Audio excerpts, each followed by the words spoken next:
Eu sou Ana Lopes, jornalista e exploradora. Levei choque! E nessa temporada eu vou investigar se a vida no planeta é fruto do acaso ou de uma mente inteligente que nos planejou. Deus não pode ser testado. Começa agora Origens na sua TV Novo Tempo. Movimento, sistema solar, cálculos, tudo o que conhecemos no mundo moderno foi descoberto por figuras do passado.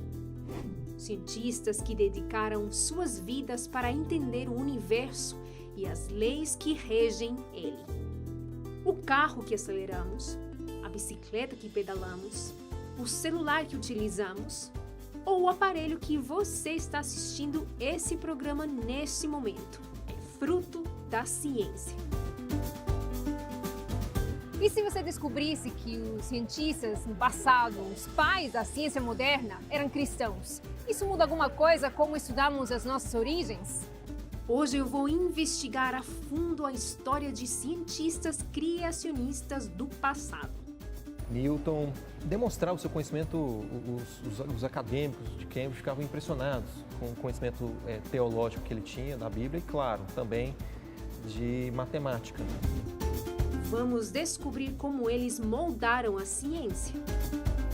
Esse movimento que eles começaram determinou toda uma nova forma de se fazer ciência. E entender se o fato deles terem sido cristãos ficou esquecido por grande parte dos pesquisadores. Essa ideia de pensar nele mesmo, no mundo secularizado, faz com que não se leve muito a sério essa perspectiva dos dois estudar a Bíblia, orar, enfim. E ainda eu vou embarcar em uma grande aventura no Hopi Hari, um dos maiores parques de diversão da América Latina, para fazer experiências científicas de um modo divertido. Você gostou de fazer ciência de uma forma diferente? Eu amei, tirando os efeitos colaterais físicos. Em meio a uma ciência repleta de ceticismo, vamos ver como descobertas do passado ainda são fortes evidências de que fomos planejados. A depender de onde você estiver, é possível enxergar no céu uma imensidão de estrelas. Se olharmos a Lua, o Sol e tantas outras grandezas, naturalmente podemos questionar: de onde surgiu tudo isso? E mais, quem somos nós nessa imensidão? Em meados de 1500, Nicolau Copérnico, matemático e astrônomo polonês, também fez esses questionamentos. Ao mesmo tempo que exercia funções religiosas na Igreja Católica, Copérnico, considerado o pai do heliocentrismo, desenvolveu a teoria que prevê que o Sol é o centro do sistema solar e não a Terra, como se acreditava até então. Copérnico foi, digamos assim, o grande iniciador ali da chamada Revolução Copernicana. Ele questionou o modelo geocêntrico do universo, né, que colocava a Terra no centro do universo, e aí ele teria colocado o Sol no centro do universo. Galileu Galilei veio depois dele. Então, Galileu, ele confirma a perspectiva de Copérnico ao dizer que a teoria heliocêntrica estava certa. Ou seja, hélio-sol, né, e a Terra gira em torno do Sol e, portanto, não é o centro do universo. Pai da ciência moderna, o toscano Galileu Galilei foi astrônomo, matemático e físico. Ele foi responsável por aprimorar o telescópio, por realizar inúmeras descobertas sobre o universo e ainda se tornou o precursor do relógio de pêndulo. Galileu Galilei é basicamente a razão pela qual nós hoje não acreditamos que objetos pesados caem mais rápido. Até então, até a época de Galileu, que século XV, século XVI, se acreditava que objetos que tinham maior peso, maior massa, cairiam mais rápido. E a sua maior contribuição, a mais conhecida, foi a invenção do seu telescópio, com o qual ele pôde observar o movimento da Lua, observar Júpiter e principalmente descobrir as 4 maiores luas de Júpiter. E isso deu maior força à visão heliocentrista. Então essas ideias de Galileu revolucionaram a ciência e permitiram que Newton, lá na frente, melhorasse ainda mais essas descobertas pela invenção do cálculo. No mesmo ano em que a ciência perdia Galileu, ganhava um outro grande pesquisador, Isaac Newton.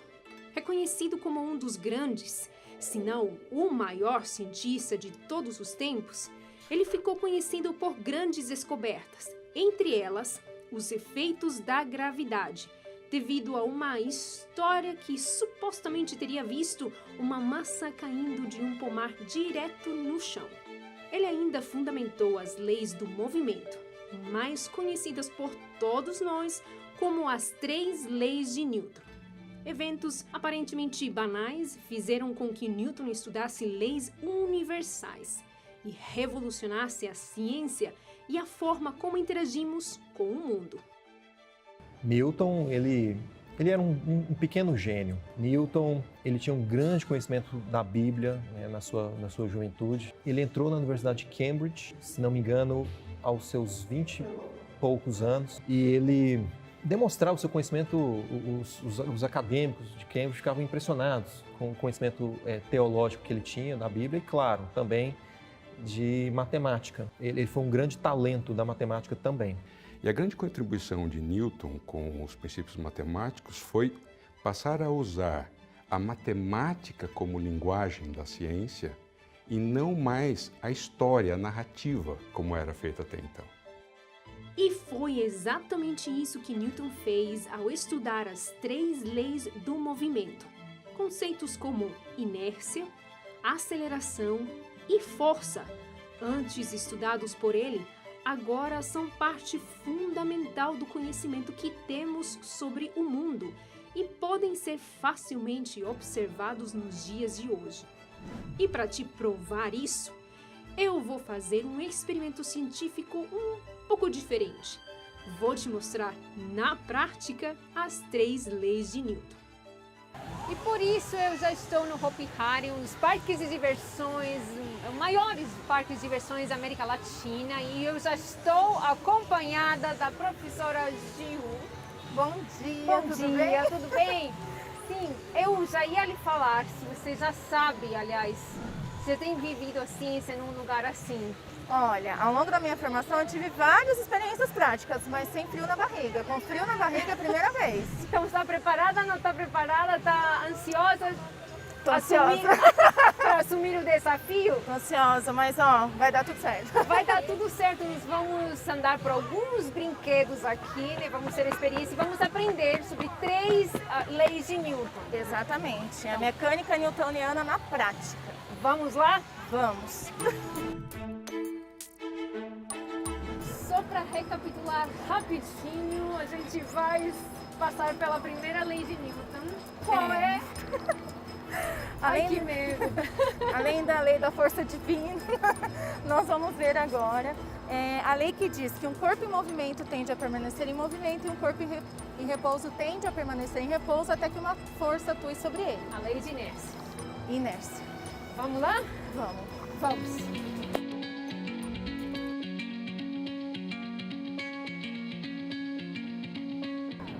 A subida é devagar, a gente vai conseguir olhar tudo. Yeah!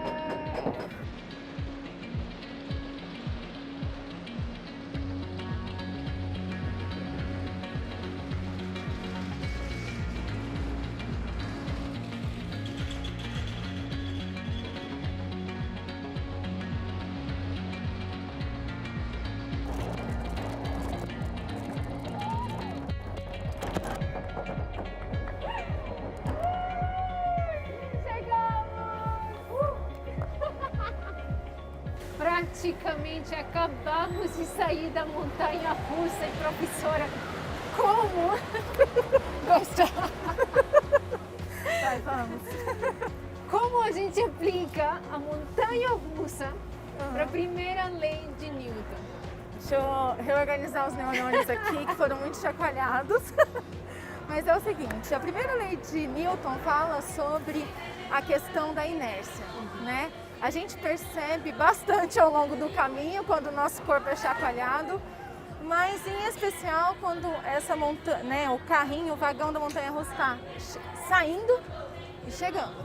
Quando nós chegamos, né, o nosso corpo responde. Quando você está andando de carro e às vezes precisa frear, nosso corpo vai para frente. Por quê? Nós estávamos à mesma velocidade que o carro, pois estávamos dentro dele. Todo o nosso organismo todo estava na mesma velocidade. Ele freou, eu não tenho o freio que ele tem, então meu corpo teria a tendência de continuar o movimento que foi barrado. Que foi o que a gente vivenciou aqui. Então no dia a dia a gente percebe isso. Quando a gente sai correndo e para de repente, né?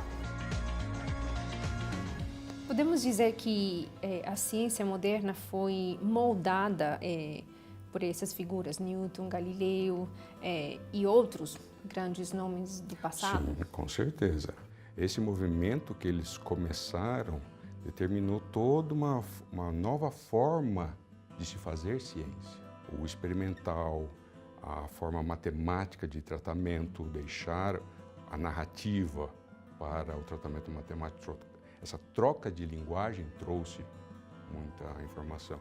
A abordagem matemática permitiu o florescimento da ciência e da tecnologia que nos traz até o momento de hoje. Além da clara contribuição para o modo como o mundo se desenvolveu no aspecto tecnológico, Isaac Newton também se destacou pelo estudo da Bíblia. Por que talvez a gente não escuta tanto do fato deles terem sido cristãos? Eu tenho a impressão que a relevância acadêmica, científica dos dois foi tão importante e é tão estudada hoje no mundo, inclusive secular, que por alguma motivação eles obliteram, ou por desconhecimento, realmente não terem interesse em revelar essas questões, obliteram isso. O fato é que o que Newton estudou e escreveu levou o ser humano à Lua, Certo? basicamente, né?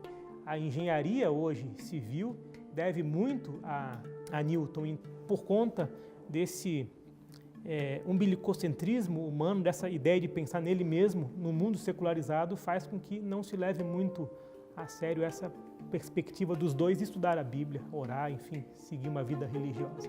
E no próximo bloco, eu vou entender por que cientistas criacionistas ficaram tão esquecidos na história. Deus não pode ser observado. Esta é a mentalidade de hoje. Então, por isso, essas concepções religiosas desses pensadores, às vezes, não são tão relevantes. Vamos viver também grandes experiências e sustos no parque. E ainda conversar sobre como fazer boa ciência. Então a gente não pode misturar a convicção moral do cientista com a ciência. Tudo isso logo mais no Origens. Antes do intervalo, nos conhecemos grandes cientistas do passado que eram criacionistas. E ainda entendemos a importância deles para a ciência moderna. O que Newton estudou e escreveu levou o ser humano à Lua. Depois eu parti para uma aventura no parque de diversão Hopi Hari. Vamos aprender sobre 3 leis de Newton. Exatamente, a mecânica newtoniana na prática. E a nossa aventura tá só na metade. Bom, antes do intervalo a gente estava falando sobre as 3 leis de Newton, que são... A primeira lei é da inércia. Um corpo que está em repouso tende a permanecer em repouso, um corpo que está em movimento tende a permanecer em movimento até que uma força atue sobre ele. A segunda lei diz que a aceleração de um corpo depende da força que é impressa sobre ele e também da massa, tá? É diretamente proporcional à força e inversamente proporcional à massa. Ou seja, quanto mais força, mais aceleração, quanto mais massa, menos aceleração. E, por último, nós temos a ação e reação.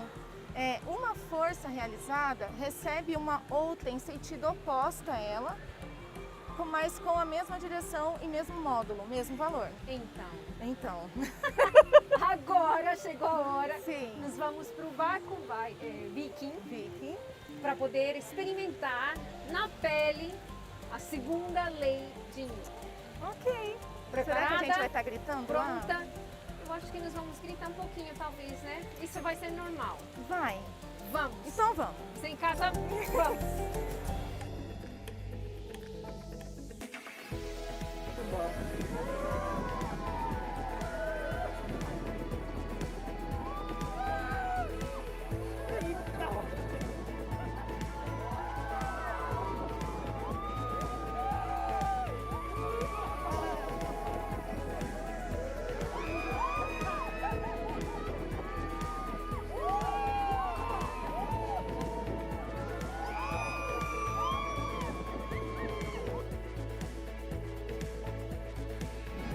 acabou de sair do barco Viking, já recuperamos O fôlego.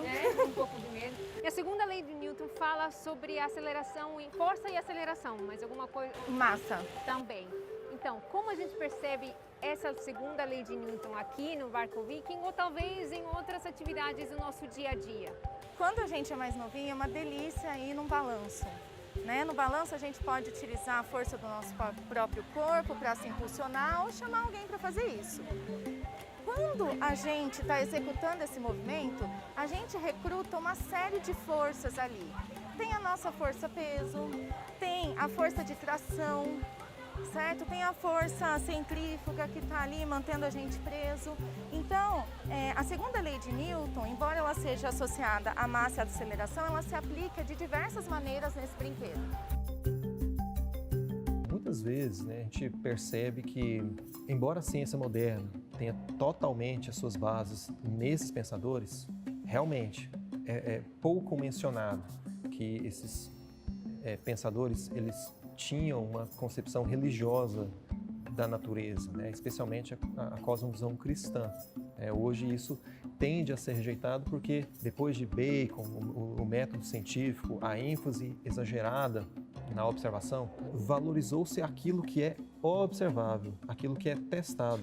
Deus não pode ser testado, Deus não pode ser observado. Esta é a mentalidade de hoje. Então, por isso, essas concepções religiosas desses pensadores, às vezes, não são tão relevantes, justamente por não serem sujeitas ao método científico. Mas foi a fé em um Deus criador, um dos fatores que motivaram Isaac Newton a fazer ciência e investigar ainda mais a fundo o universo e as suas leis. O pensamento de que hoje vivemos em um universo mecânico, cuja evolução pode ser descrita em equações matemáticas, foi estimulado pelas descobertas de Newton. E isso fez com que a humanidade evoluísse para uma argumentação mais lógica, contribuindo não só para a ciência, mas também para a filosofia e a teologia. Bom, agora estamos começando quase a terceira aventura da nossa experiência aqui no Hoppenheim. Professora, vamos estudar aqui a terceira lei de Newton, que é a lei da ação e reação. Toda vez que a gente faz uma força sobre um objeto, ele devolve essa força, ele tem uma reação no sentido oposto. Quando você pega uma bolinha de borracha e joga no chão, ela vai e volta e ela vai parando por conta do atrito com o ar, da dissipação de energia para o ambiente. Quando você pega uma bola de massinha e joga no chão, ela bate e fica. Aqui a gente vai experimentar um meio termo, né? E vai sofrer as consequências desse meio termo. Você já falou direitinho, vamos sofrer. Está preparada? Vamos? Sim, vamos. Lá em casa, vamos?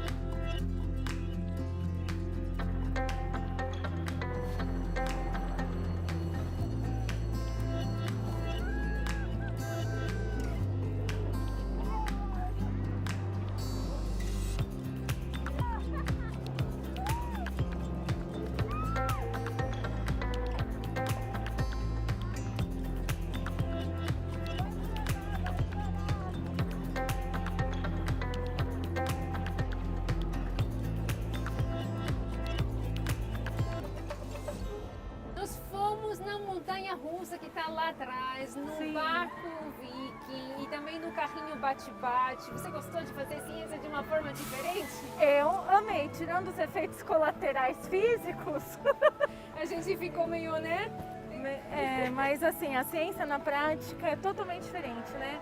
É como se o nosso cérebro se expandisse para o sensorial e não só para o teórico. Isso é muito bom, ajuda a gente a gravar muito, né, aquilo que a gente está experienciando. Eu espero também que vocês tenham gostado de cada emoção que nós vivemos. Vocês viram a gente gritar e tudo. Espero que vocês tenham gostado. Em meio ao meu aprendizado sobre ciência, eu também entendi que o fato de Newton, Galileu e tantos outros terem uma fé nunca foi um fator impeditivo para fazer boa ciência. Na verdade, parece que foi justamente o contrário. Ao nós depararmos com esses paradigmas, é importante reconhecermos o que é crença e o que é método científico, respeitando sempre o limite de cada um. É possível explicar ou praticar ciência sendo um criacionista? Vou contar uma experiência pessoal minha. Um dia eu estava no laboratório que eu fiz iniciação científica e depois pós-graduação. Um dia que estava um bom número, não me lembro se 5 ou 6 deles reunidos, um deles virou para mim e perguntou na lata, assim, eu não estava esperando aquilo. Davi, você é criacionista? E eu respondi, sou. E imediatamente eu vi vários pares de olhos arregalados olhando para mim. E ninguém abriu a boca, mas eu confesso que eu não sei de onde surgiu o que eu falei a seguir. Mas a resposta que eu dei para eles naquele momento foi o seguinte, olha, a Bíblia não explica tudo aquilo que nós estudamos aqui. Agora, eu também não posso aceitar que, baseado nessas coisas que nós estudamos aqui, se crie uma filosofia para dizer que o meu Deus não existe. E se fez silêncio na mesa. E aí eu percebi que o docente, o mais assertivo de todos, eu sabia que o que ele falasse, todos os outros iriam aceitar e seguir. Ele se preparou para falar, eu já me preparei, né? O que vem? E ele só disse o seguinte, eu levei muito tempo para chegar a essa conclusão. Então a gente não pode misturar a convicção moral do cientista com a ciência, com o conhecimento. Quando o cientista acha que porque ele não precisa de Deus para explicar os fenômenos físicos, e isso é uma prova de que o meu Deus não existe, ele está extrapolando, ele não está falando sobre ciência, ele está falando sobre a opinião dele. Isaac Newton, por exemplo, nunca negou suas crenças. Ainda mais quando escreveu sobre o que considerava ser a sua maior descoberta. A maravilhosa disposição e harmonia do universo só pode ter tido origem segundo o plano de um ser que tudo sabe e tudo pode. Isso fica sendo a minha última e mais elevada descoberta.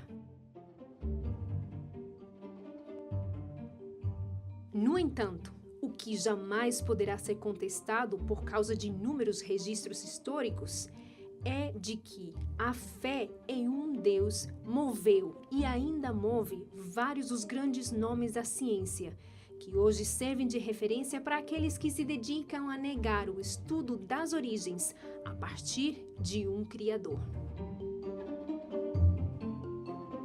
Na semana que vem, vamos conversar sobre as diferentes visões sobre a origem da vida. A teoria do Big Bang é uma consequência direta da relatividade geral de Einstein.